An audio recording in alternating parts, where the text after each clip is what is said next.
Good afternoon. For this individual presentation, I chose to focus on the Public Conversations Project's way of creating dialogue within a group of people.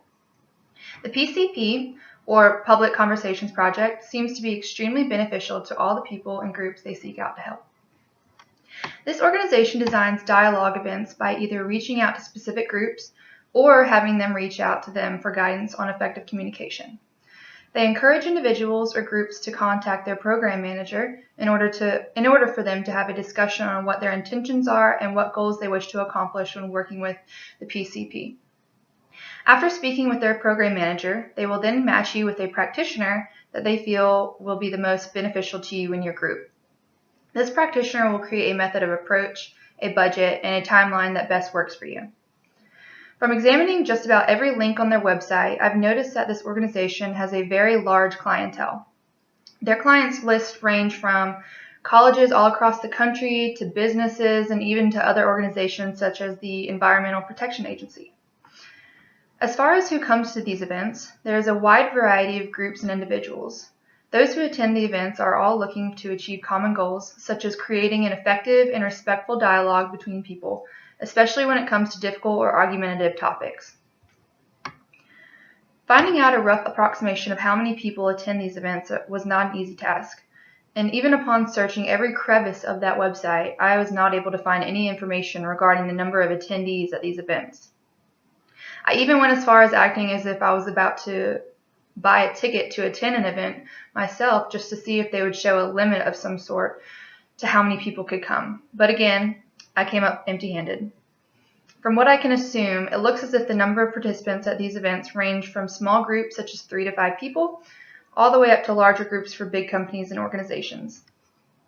Once people are at the events, it appears that the organization immediately begins with activities that create dialogue among the group, eventually leading into more pressing issues that can be hot-button subjects for people. From what I have learned about this organization, it seems as if these events have no limit on the topics and/or issues they are willing to cover. Their history page shows that they have covered very sensitive and highly debated issues such as same-sex marriage, immigration, gun rights in specific states, and plenty of other present issues. The communication in these forums is supposed to be open, respectful, and discourage unproductive dialogue. The Public Conversations Project understands that in order to move forward in meaningful conversations, you have to move past old and unhelpful dialogue to learn to communicate new perspectives to one another in a respectful and non-threatening way.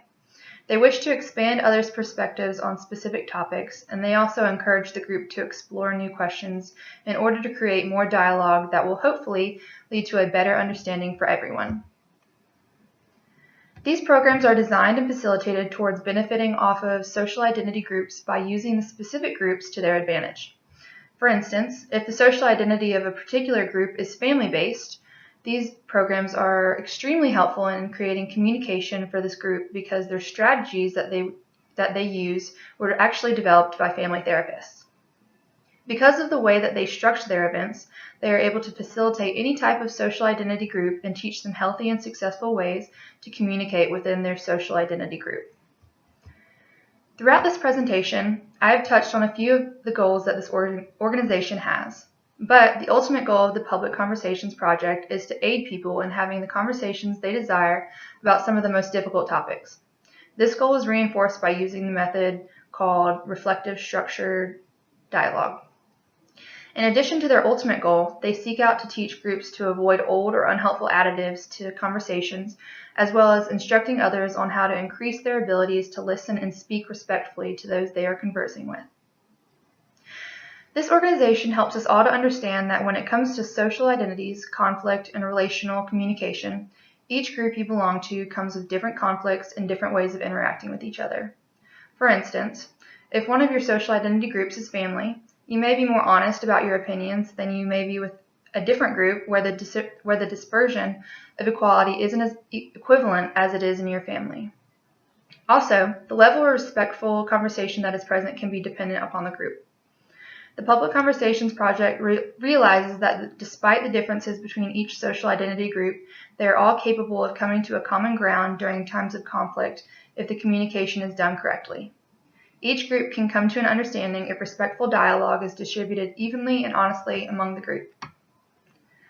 Now that I have completed all of my research on this organization, I think it is safe to say that they know exactly how to create a successful communication among any group and on any subject. No matter what social identity group or groups you belong to, the PCP can be a great advantage to the longevity and internal harmony of the group. I would definitely recommend this to anyone who is struggling to effectively communicate their thoughts to others, whether it be during difficult discussions or even just everyday dialogue. Thank you for listening.